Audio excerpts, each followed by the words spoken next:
Hello guys, இந்த video வந்து கண்டிப்பாக உங்களுக்கு மோட்டிவேட்டிங்காக இருக்கும். ஸோ இன்றைக்கி வீடியோவில் நம்ம யாரை பற்றி பார்க்க போகிறோம் அப்படின்னு பார்த்தீங்கன்னா கெரன் பெஹான் அப்படின்னு சொல்லிட்டு. ஸோ அவர் பார்த்தீங்க அப்படின்னா ஒரு பெரிய ஜிம்னாஸ்ட். ஆக்சுவலாக அதுக்கு முன்னாடி வந்து அவர் நிறைய விஷயங்களை வந்து கோத்ரூ பண்ணியிருக்காரு. அவருடைய லைஃப்பில் நிறைய ஸ்ட்ரகிள்ஸ், நிறைய விஷயங்களில் வந்து ரொம்ப பாதிக்கப்பட்டு அதுக்கப்புறமா வந்து இந்த ஒரு பொசிஷனுக்கு வந்து வந்திருக்காரு. ஸோ அவரை பற்றி தான் இந்த வீடியோவில் நம்ம பார்க்க போகிறோம். அண்ட் கண்டிப்பாக உங்களுக்கு ரொம்ப யூஸ்ஃபுல்லாக இருக்கும் அப்படின்னு சொல்லி நான் நினைக்கிறேன். அண்ட் ஃபஸ்ட்டு பார்த்தீங்க அப்படின்னா இது வந்து ஒரு 10 வயசாக இருக்கிறப்போ என்ன ஆச்சு அப்படின்னா திடீர்னு வந்து காலில் வந்து ஒரு சின்ன ஒரு டியூமர் மாதிரி வந்துருக்கு. ஸோ அதை வந்து ரிமூவ் பண்ணிட்டு அப்புறம் என்ன சொல்லியிருக்காங்க அப்படின்னா அவருக்கு வந்து வீல் சேரில் இருக்கிற மாதிரி தான் இருக்கும் அப்படின்ற மாதிரி வந்து சொல்லியிருக்காங்க. இது ஒரு 10 இயர்ஸில் வந்து நடந்திருக்கு. ஸோ அப்போலேருந்தே இவருக்கு வந்து இந்த ஜிம்னாஸ்டிக்ஸ் அப்படின்னா ரொம்ப வந்து ஆர்வம். அதில் வந்து எப்படியாவது பெருசாக சாதிக்கணும் அப்படின்னு சொல்லிட்டு பெருசாக வந்து வரணும் அப்படின்ட்டு ரொம்ப ஆர்வம். ஸோ அதில் வந்து ஐயோ நம்மளுக்கு எப்படி ஆயிடுச்சு அப்படின்ற மாதிரி அவர் அந்த டைமில் ரொம்ப வந்து வெக்ஸ் ஆகியிருந்திருக்காரு. ஸோ வீல் சேரில் உட்காந்துட்டு அவர் போயிட்டு இருந்திருக்காரு. அடுத்து கொஞ்சம் நாளுக்கு அப்புறம் பார்த்திங்க அப்படின்னா அவராக எந்திரிச்சு நடக்க ட்ரை பண்ணியிருக்காரு. அண்ட் அடுத்து அவருடைய ட்ரைனிங்க்கு போக கொஞ்சமாக ட்ரை பண்ணியிருக்காரு.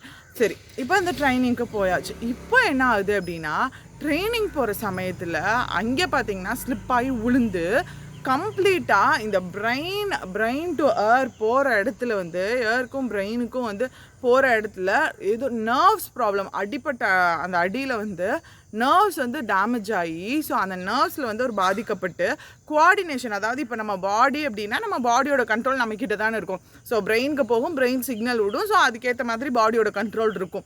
ஆனால் அவருக்கு அந்த பாடியில் இருக்க பேலன்ஸ், கோஆர்டினேஷன் எல்லாமே கம்ப்ளீட்டாக போயிடுச்சான்.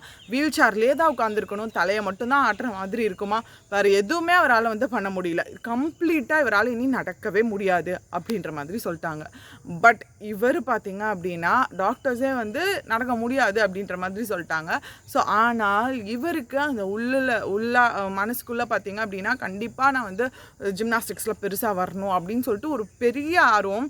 அவர் கொஞ்சம் கொஞ்சமாக என்ன பண்ணுறாருன்னா எந்திரிச்சு நடக்க ட்ரை பண்ணுறாரு. நிறைய டைம் விழுகிறாரு, நிறைய டைம் முடியாதுன்ற மாதிரி எல்லாரும் சொன்னது உண்மையாயிருமா அப்படின்ற மாதிரி நினைக்கிறாரு. பட் கொஞ்சம் கொஞ்சமாக வந்து எந்திரிச்சு பிடிச்சி நடக்க ட்ரை பண்ணுறாரு. அடுத்து கொஞ்சம் விட்டுட்டு நடக்க ட்ரை பண்ணுறாரு.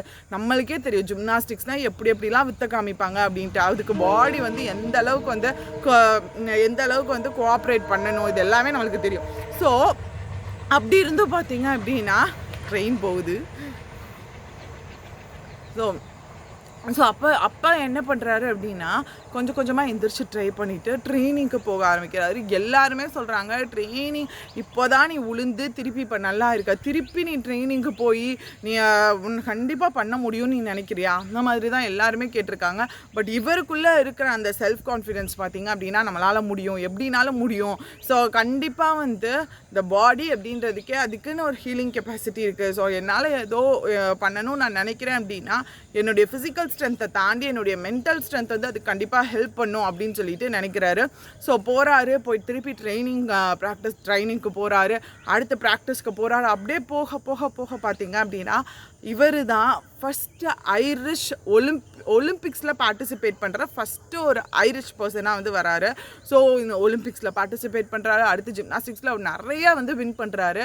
ஸோ ஒன்று தான் என்ன அப்படின்னு பார்த்தீங்க அப்படின்னா நடக்கவே முடியாது அப்படின்றவரை அவர்கிட்ட இருக்கிற அந்த தன்னம்பிக்கையை வச்சு வந்து அவர் வந்து ஒரு திருப்பி வந்து அவர் என்ன நினச்சாரோ அதே ஜிம்னாஸ்டிக்ஸில் வந்து ஒரு பெரிய ஆளாக வராரு.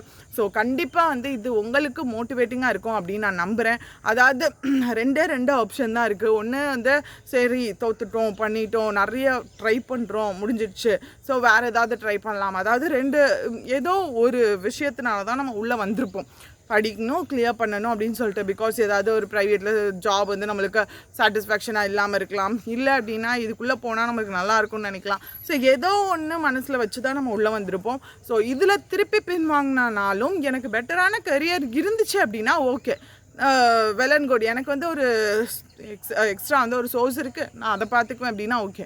பட் இதுதான் ஒன்லி சோர்ஸாக நம்ம இறங்கி வந்துட்டோம் அப்படின்னா இதில் கண்டிப்பாக உங்களுடைய ஃபுல் எஃபர்ட்டை வந்து போடுங்க, கண்டிப்பாக கிளியர் பண்ணிடலாம். அடுத்தடுத்து நம்மளுக்கு எல்லா எக்ஸாம்ஸுமே இருக்குது. ஸோ கண்டிப்பாக இந்த ஸ்டோரி வந்து மோட்டிவேட்டிங்காக இருக்கும் அப்படின்னு நான் நம்புகிறேன். ஸோ நான் பர்சனலாக எப்போவுமே நம்புறது நான் அடிக்கடி உங்ககிட்ட சொல்கிறது பாசிட்டிவாக மட்டும் நினைங்க. கண்டிப்பாக நம்மளால் கிளியர் பண்ண முடியும். அதாவது எனக்கு அது வராமல் இருக்கு, மேக்ஸ் வராமல் இருக்கலாம், இங்கிலீஷ் வராமல் இருக்கலாம், ஸோ அதாவது கரண்ட் வைஸ் படிக்க கடுப்பாக இருக்கலாம். என்னன்னாலும் பார்த்தீங்க அப்படின்னா நான் டிசைட் பண்ணிட்டேன் உள்ளே வரணும் அப்படின்னா, நான் டிசைட் பண்ணிட்டேன் கிளியர் பண்ணணும் அப்படின்னா, நம்ம அதுக்கு எல்லா பாசிபிலிட்டிஸையும் பார்த்து படிக்க ஆரம்பிச்சிட்டோம். ஸோ உங்களுக்கான எல்லா விதத்துலேயும் கைடன்ஸாக இருக்கட்டும், சப்போர்ட், மாரல் சப்போர்ட்டாக இருக்கட்டும், எல்லாமே நாங்கள் கொடுக்குறதுக்கு வந்து உங்களுக்கு தயாராக தான் இருக்கோம். ஸோ நீங்களும் செஷன்ஸை மறக்காமல் அட்டென்ட் பண்ணுங்கள் மக்களே. கண்டிப்பாக நான் சொல்கிறேன், இங்கிலீஷ்க்கும் மெயின் செஷன்ஸ் ஆரம்பிச்சிடலாம். ஏன்னா வந்து ஒரு இடையில ஒரு கொஞ்சம் ஒரு 4 to 5 days எக்ஸாம்ஸ்னால வந்து எக்ஸாம்ஸ் ப்ளஸ் வந்து இந்த வெப்சைட் ஆப்பை சேஞ்ச் பண்ணுறதுனால நம்மளுக்கு கொஞ்சம் டிலே ஆச்சு. ஸோ நேற்றுலேருந்து ஆப்டிக்கான மெயின் செஷன் ஸ்டார்ட் ஆகிடுச்சு. இன்றைக்கி வந்து இங்கிலீஷ்க்கான மெயின் செஷனும் ஸ்டார்ட் ஆகும் அண்ட் டுமில் செஷனும் இருக்கும். ஸோ மறந்துடாதீங்க மக்களே, கண்டிப்பாக இது உங்களுக்கு ரொம்ப எக்ஸாமுக்கு ஹெல்ப்ஃபுல்லாக இருக்கும். ஸோ எல்லா செஷன்ஸையும் அட்டென்ட் பண்ணுங்கள். நீங்களும் பர்சனலாக உட்காந்துட்டு நிறைய செக்ஷனல் டெஸ்ட் சால்வ் பண்ணி பாருங்கள். கண்டிப்பாக எந்த எக்ஸாம்லையாவது நீங்கள் அதுவும் நினைக்கிற எக்ஸாம்லாம் கண்டிப்பாக கிளியர் பண்ணிடுவீங்க. ஸோ அதுக்கு பார்த்தீங்க அப்படின்னா எஃபர்ட்டை மட்டும் போடுங்க மக்களே. நாங்கள் உங்களுக்கு ஹெல்ப் பண்ண ரெடியாக இருக்கோம். So tata bye, see you guys.